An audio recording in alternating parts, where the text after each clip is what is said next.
like those ambushes, and then another time engaging and suppressing some guys. But it just like it wasn't just what I thought. I said, man, is this it? Like, I mean, so yeah, I got a taste of war and combat, but I was just ready for more, and I was, and I would see that later on, but it actually took a while. I think the next deployment, I don't think I even fired a shot, or I don't think really anybody did that I was with. And then it took like another deployment or two before I got a chance to actually see what I thought real combat would be like.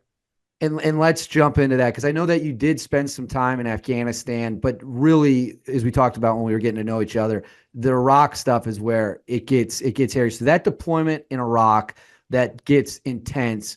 What year, what timeline is this at this point? That was 2005. If you're talking about that gunfight in Talafar where I was awarded the Silver Star and the Purple Heart for that. Yeah, that was in 2005. We were actually based out of Mosul. We were doing a bunch of missions there in Mosul, and then we got reports that Talafar, and this is kind of like a mission for Rangers and for like other soft guys as well, is conventional forces like Marines or regular Army would be overwhelmed with an area, or they would be dealing with enemy that they just couldn't handle. For example, you'd have like a battalion of Marines in there, and they're going out hitting targets, but then they're getting smacked by the enemy at nighttime, or IEDs or sniper fire that they just can't seem to handle, and they'll ask us to come in, and we call it playing like whack-a-mole. We go on and whack the mole and then go to the next spot where they want us to whack one at. So Talfar was kind of like that. The big army had the city corralled off because they were having issues going into the city because guys were getting sniped out of the tank hatches and Bradley hatches of the armored vehicles, taking a lot of IEDs as well. So they asked us to come in at night and bust it up a little bit. So we planned out 3 targets, went in there one evening, hit one of the targets, engaged the dude, ended up killing a couple guys there, went to the second target, and then that's where this happened at. Basically, a regular Army helicopter, a Kiowa, flew over top of our target building and kind of woke everybody up as we were getting ready to breach. And we had specifically asked that they not do that, but for some reason, I guess it didn't get trickled down to everyone. So this helicopter flies over, wakes everyone up. Now the bad guys are kind of aware that we're there. Our lead breach guy was getting ready to breach the door. And about that time, a bad guy opened the door, saw him, and then shut the door. So our guy just went in right after him, but the guy had dropped a grenade at the door. So the first 4 or 5 guys that went in took a point blank grenade blast to the legs, which messed up a lot of guys. And I'll pause there if you want me to continue. Let me know. I absolutely, please continue. So from there, we went in. There was like 2 rooms on the right, 2 rooms on the left, and this thing opened up into like a big courtyard. I ended up blowing past the next squad because there was a squad stacked on the door. Typically, I had been the first squad in, but at this point in time, we rotated it because you'll get burned out being that lead guy all the time. So I was like the third guy. So the first squad or first assault team went in, took the grenade point blank. The second team was kind of, I think, stunned. I don't know if they really realized what had happened, but from where I was, I could see it. So I just charged straight across, went in and took the number 2 spot, went in with my team and started clearing rooms. Went into the first room on the left, saw one of our guys laying on the ground. He was kind of like pushing himself back like this, dragging himself on the floor. And I could see that he was wounded, but he was totally coherent. So I was like, hey, buddy, you good to go? And he's like, oh, I'm wounded, Sergeant. And I said, all right, well, do self-aid on yourself, like patch yourself up. Because I could tell he wasn't in critical threat of like dying. So I had him go ahead and start fixing himself with his aid kit or his medical kit so that we could continue clearing. We went into the next room and I saw one of my fellow squad leaders, the lead squad leader, kind of leaned up against the wall. He's like holding his arm like this, and I just saw blood streaming out of his arm. But I asked him, I said, hey, you good? And he's like, yeah, I'm good. I'll patch myself up. But he was just kind of stunned, I think. And then went from there into another room. And as I'm getting ready to go in that room, my platoon leader pops in the door and just starts just spraying into this one room. He's like, Mike, get in there and clear that room. A dude just went in there. And I'm like, all right. So now this is the first time I've ever experienced this. I call it the pucker factor. Like you're getting ready to go through that door. That's what we call it in the regiment, is pucker factor. You're getting ready to go through that door, and now for a fact there's a bad guy on the other side. It's just you get so tensed as you're getting ready to go through because you're hoping you're going to get the shot on this dude before he does. So I go in as the lead guy through that room. go in, my guy's coming behind me, and there's not a soul in the room. We're like, what the heck? I swear that, the PL said he saw a dude. I didn't see the guy. We go in there, search the room, didn't find anything. I mean, there was like a bike hanging on the wall, nothing on the floor. It was pretty much a bare room. So I mean, you could scan it super fast. So then we went out into another room across the way. And as I'm stacked on the door, getting ready to go in, my platoon leader is actually now in my stack. So a platoon leader is supposed to be controlling the whole element. He's like flowing with the boys now, going through clearing rooms, totally good on him. But it put him in a position later on to where he couldn't actually be effective and control the team.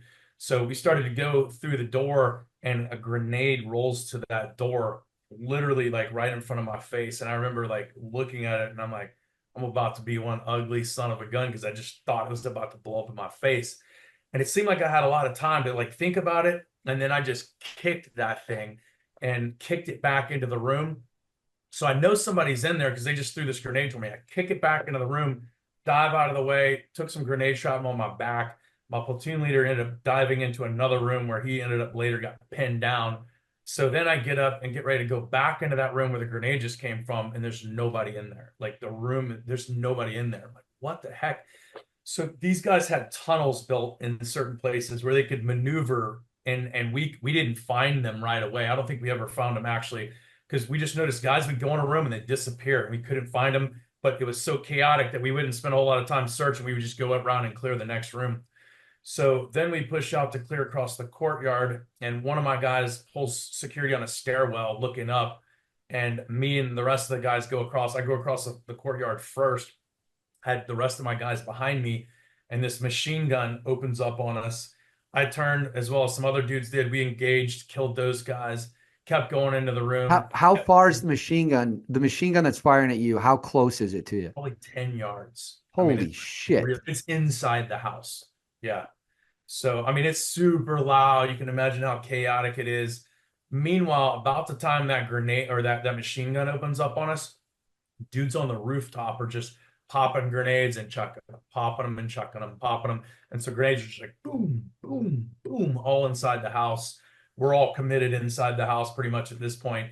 Grenades are going off. Dudes are getting hit with grenade shrapnel all over the place. We engaged those dudes, killed them, went to continue to clear this room. And as I go through the room, I noticed I'm like, where in the heck is the rest of my team? I had a 5-man team. That's kind of the way we ran it at the time. We had a squad leader ran a 5-man assault team. And then I think they kind of modeled it off of Delta Force at the time. That's the way we were doing stuff.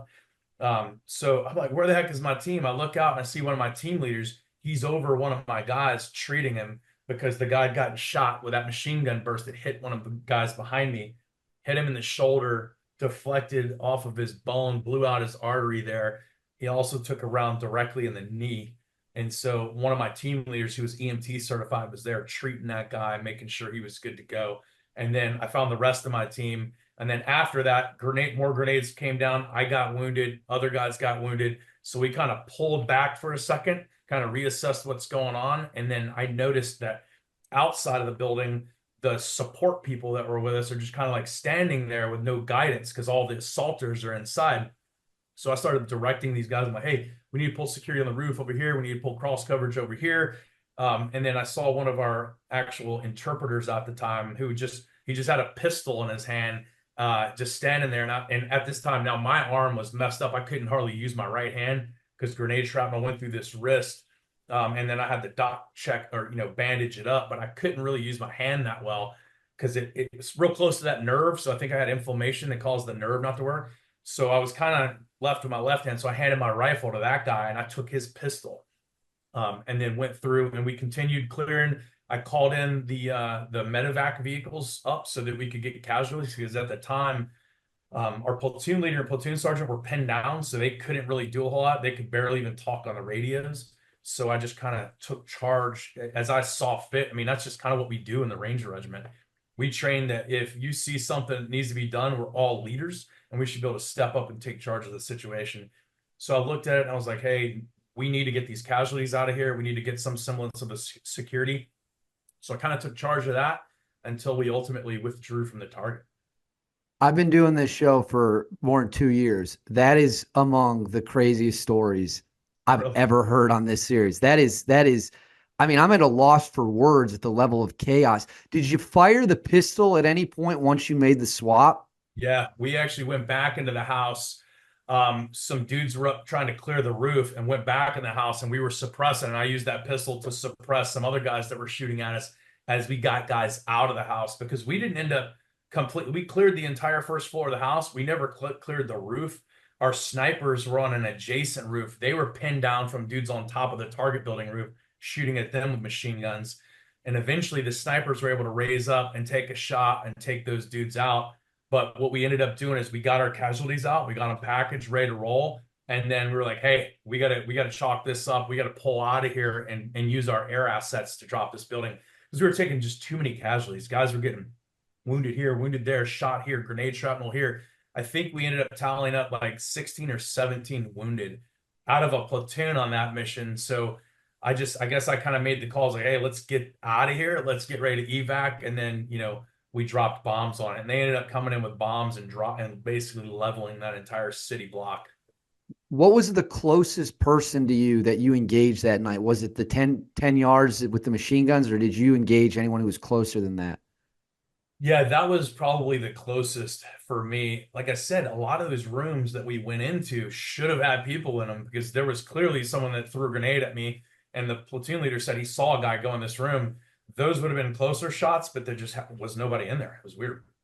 Walk me through, and maybe people watching this who don't really understand rules of engagement. If you're in a situation like that, where this is an enemy stronghold and they're popping in and out of tunnels and you got grenades falling from the rooftop, in a situation like that, if you're an adult military male in that compound running around, do you need to see a weapon before you can shoot them, or have they already presented themselves as a threat given what's going on? It honestly, it kind of depends. Really, we should see some sort of a weapon. Most guys are not going to just shoot a guy that doesn't have a weapon. They're going to say something to him and watch him very closely and see how he reacts, and if needed, engage him. But you got to realize we're working against S-vests as well, so we have to be careful with that. Dudes would run out with nothing and clack themselves off and just take out bunches of dudes. So we were careful of that, and that's another reason we pulled out too. We had learned and some targets in Iraq from the Delta Force dudes and from the Rangers that there are certain situations we find ourselves in where we just need to pull back, use the assets we have, and drop the house because we find ourselves in a vulnerable position. We're inside of a house defended by people who are barricaded, and it's just not a good situation. It's hard to fight through that. So that's one of the reasons we backed off and leveled that house.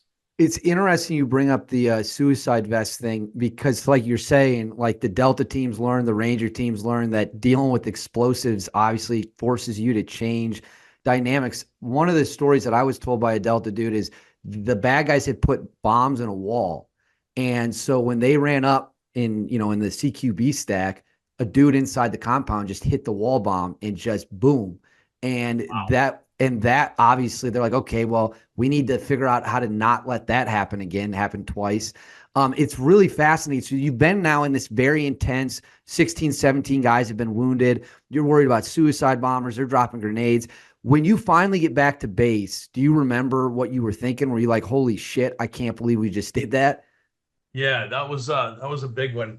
So we left from the city, went to the regular army people that we had linked up with, called in an evac there. So we were able to secure the area, call in helicopters to evac all of our wounded because we had dudes that needed critical care. So we called that in, evac those guys, the rest of us, like myself and other guys that weren't so bad wounded, like we just, had minor wounds. We drove on the strikers 2 hours back. We got back, went in immediately. I remember dudes came out, like support guys came out and they were washing our strikers out because our strikers, the armored vehicles we were using, some of them were just completely filled with blood in the floor from us and from dudes because we took some guys off the target. One of the guys we took off the target just went belligerent in the back of the vehicle, and our guys ended up killing him with a fire extinguisher, which is kind of crazy. But because it was inside the striker, this dude broke his flex cuffs off and started attacking dudes inside the vehicle. And so some dudes ended up beating him down, and one guy ended up smashing him with a fire extinguisher. I mean, literally, that happened in one of the vehicles. And then there was other Rangers that were bleeding a lot in the vehicles until we got to evac. So there's guys that were there in support that tell the horror stories. They remember. I think actually Jack Murphy was there for that. I think he's the one that said he remembered like washing the blood out of the back of our strikers. It was just like red, just flowing down the back of the ramps. That is, I mean, I don't even have a response to that. I mean, it's just hard for me as a dude who's never been anywhere near a situation like that to even think about that level of chaos and carnage. Did it, living through an experience like that, earning the Silver Star, seeing that level of like up close machine gun fire and explosives, did that make you more eager to do it again, or did that make you a little hesitant to want to be in that position again? Yeah, that'll check you right there. So you're 10 foot tall and bulletproof until that happens. And then, like, I'm sure everybody will say that, like, you're 10 foot tall and bulletproof until that happens. And then, but if you're a warrior, you're going to stay in the fight, you're going to keep going at it. But you have this new set of lenses that you look through everything. Like, I can be wounded, and we're not as bad as I mean, we're bad to the bone, we're trained really well, but it doesn't matter who you are, a bullet can still catch you. You know what I mean? Like, I don't care if you're the best Delta Force operator or whatever in the world, you can take a bullet immediately going through that room without a chance to even get a shot off. You know what I mean? Like luck happens. And is this is 2005?